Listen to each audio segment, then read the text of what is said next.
Hari ini kita akan membahas sejarah konstitusi Indonesia.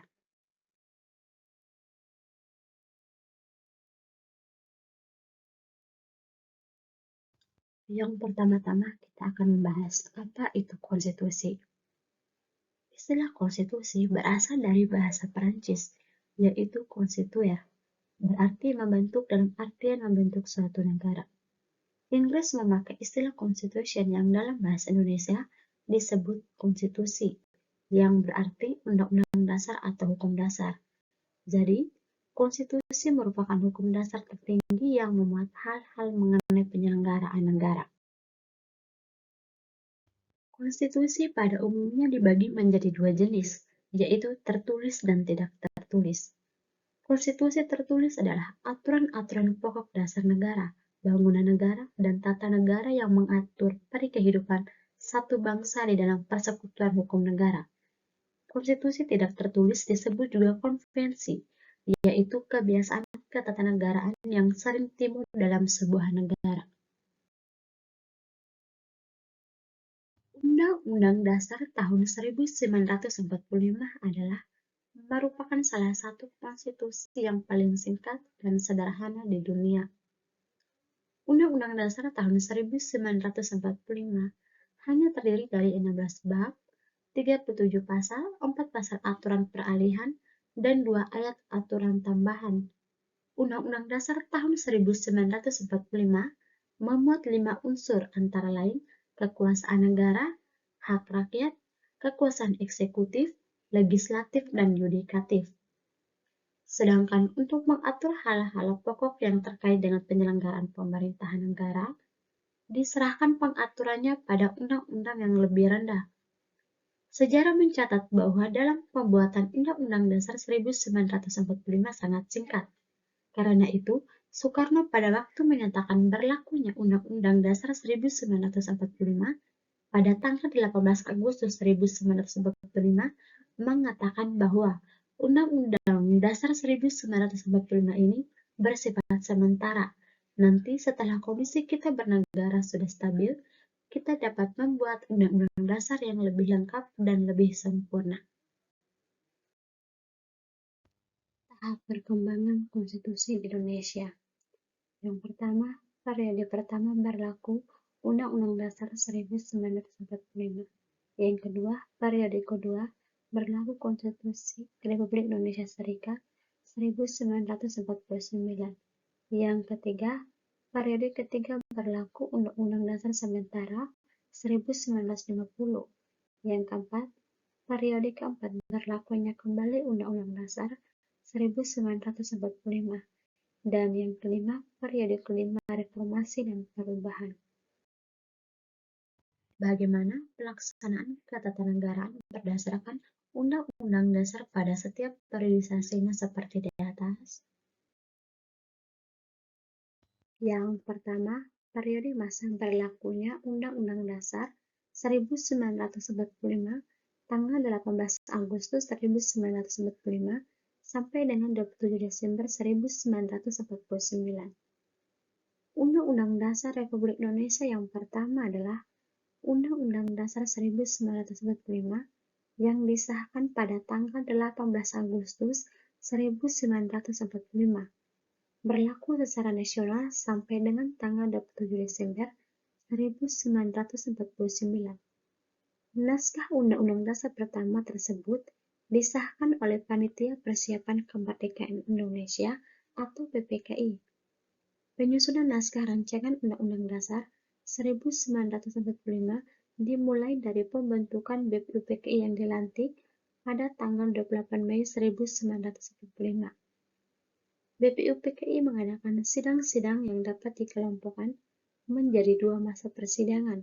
Sidang pertama mulai dari tanggal 29 Mei 1945 sampai 1 Juni 1945. Dan masa persidangan kedua tanggal 10 Juli sampai 17 Juli 1945. Dari persidangan-persidangan BPUPKI tersebut berhasil disusun naskah komplit rancangan Undang-Undang Dasar, meliputi pernyataan Indonesia Merdeka, pembukaan Undang-Undang Dasar, dan Undang-Undang Dasar terdiri atas pasal-pasal. Yang kedua, periode masa berlakunya Undang-Undang Dasar Republik Indonesia Serikat atau RIS tanggal 27 Desember 1949 sampai dengan tanggal 17 Agustus 1950. Dalam kondisi Indonesia yang baru saja menyatakan kemerdekaan, Belanda berkeinginan untuk berkuasa lagi di Indonesia melalui agresi pertama tahun 1947 dan agresi kedua tahun 1948. Karena perlawanan sengit bangsa Indonesia, Belanda gagal menguasai Indonesia. Tahun 1949 diadakan Konferensi Meja Bundar atau KMB di Den Haag, Belanda. Salah satu hasil KMB yaitu mendirikan negara Republik Indonesia Serikat. Rancangan naskah Konstitusi Republik Indonesia Serikat juga diputuskan dalam KMB dan disepakati berlaku pada tanggal 27 Desember 1949. Dengan berdirinya negara Republik Indonesia Serikat, negara Republik Indonesia secara hukum masih tetap ada. Negara Republik Indonesia berubah status menjadi salah satu negara bagian dari negara Republik Indonesia Serikat. Undang-Undang Dasar 1945 yang semula berlaku untuk seluruh wilayah Indonesia mulai tanggal 27 Desember 1949 hanya berlaku dalam wilayah negara bagian Republik Indonesia saja.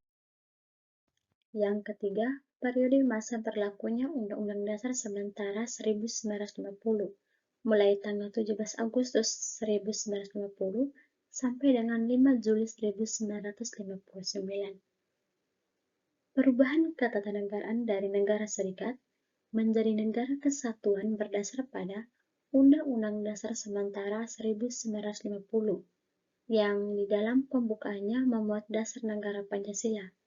Akan tetapi pelaksanaan sistem pemerintahannya menggunakan sistem kabinet parlementer yang tidak cocok dengan jiwa Pancasila, sehingga kabinetnya jatuh bangun yang rata-rata umur tiap-tiap kabinet kurang dari 1 tahun. Seperti halnya dengan Konstitusi Republik Indonesia Serikat tahun 1949, Undang-Undang Dasar Negara Kesatuan Republik Indonesia tahun 1950 juga bersifat sementara, seperti yang ditegaskan dalam pasal 134. Di bawah Undang-Undang Dasar Sementara 1950, sebagai realisasi dari pasal 134, pemilihan umum berhasil dilaksanakan. Pemilihan umum pertama di Indonesia diadakan pada tanggal 29 September 1955 untuk pemilih anggota Dewan Perwakilan Rakyat dan tanggal 15 Desember 1955 untuk memilih wakil-wakil rakyat yang duduk di dalam Dewan Konstituante yang akan membentuk Undang-Undang Dasar baru sebagai pengganti Undang-Undang Dasar Sementara 1950. Konstituante sebagai Dewan Penyusun Undang-Undang Dasar dalam sidangnya sejak tahun 1956 sampai tahun 1959 belum berhasil membuat Undang-Undang Dasar baru karena sulitnya mewujudkan kesepakatan. Pihak-pihak yang berbeda pendapat tidak pernah mencapai suara dari jumlah anggota konstituante. Keadaan ini juga diteruskan akan menemui jalan buntu yang membahayakan kelangsungan hidup bangsa dan negara. Untuk itu, Presiden Soekarno mencari jalan keluarnya dengan mengeluarkan Dekret Presiden 5 Juli 1959 yang berisikan 1. Menetapkan pembubaran konstituante, 2. Menetapkan Undang-Undang Dasar 1945 berlaku lagi terhitung mulai tanggal penetapan dekret dan tidak berlakunya lagi Undang-Undang Dasar Sementara 1950. Dan yang ketiga, menetapkan dalam waktu sesingkat-singkatnya pembentukan MPRS dan DPAS. Dekret ini mendapat dukungan sebagian besar rakyat Indonesia. Yang lebih penting lagi, melalui dekret ini terjadi perubahan ketatanegaraan Indonesia. Naskah Undang-Undang Dasar 1945 menjadi berlaku kembali sebagai hukum tertinggi dalam Negara Kesatuan Republik Indonesia. Yang keempat, periode berlakunya kembali Undang-Undang Dasar 1945 yang mulai berlaku 5 Juli 1959 sampai dengan Oktober 1999. Ciri-ciri periode ini ialah dominasi yang sangat kuat dari presiden, terbatasnya peranan partai politik, berkembangnya pengaruh komunis, dan meluasnya peranan ABRI sebagai unsur sosial politik. Undang-Undang Dasar 1945 memberi kesempatan bagi seorang presiden untuk bertahan selama sekurang-kurangnya 5 tahun. Akan tetapi, ketetapan MPRS nomor 3/MPRS/1963 yang mengangkat Soekarno sebagai presiden seumur hidup telah membatalkan pembatasan waktu 5 tahun ini. Tahun 1960, Presiden Soekarno membubarkan Dewan Perwakilan Rakyat hasil pemilihan umum, padahal dalam penjelasan Undang-Undang Dasar 1945 secara eksplisit ditentukan bahwa Presiden tidak mempunyai wewenang untuk berbuat demikian. Dewan Perwakilan Rakyat gotong royong yang menggantikan Dewan Perwakilan Rakyat hasil pemilihan umum ditonjolkan peranannya sebagai pembantu presiden, sedangkan fungsi kontrolnya ditiadakan. Bahkan, pimpinan Dewan Perwakilan Rakyat dijadikan menteri, sehingga fungsi mereka lebih sebagai pembantu presiden daripada wakil rakyat. Kuatnya posisi presiden juga merambah dalam bidang-bidang lain di luar bidang eksekutif.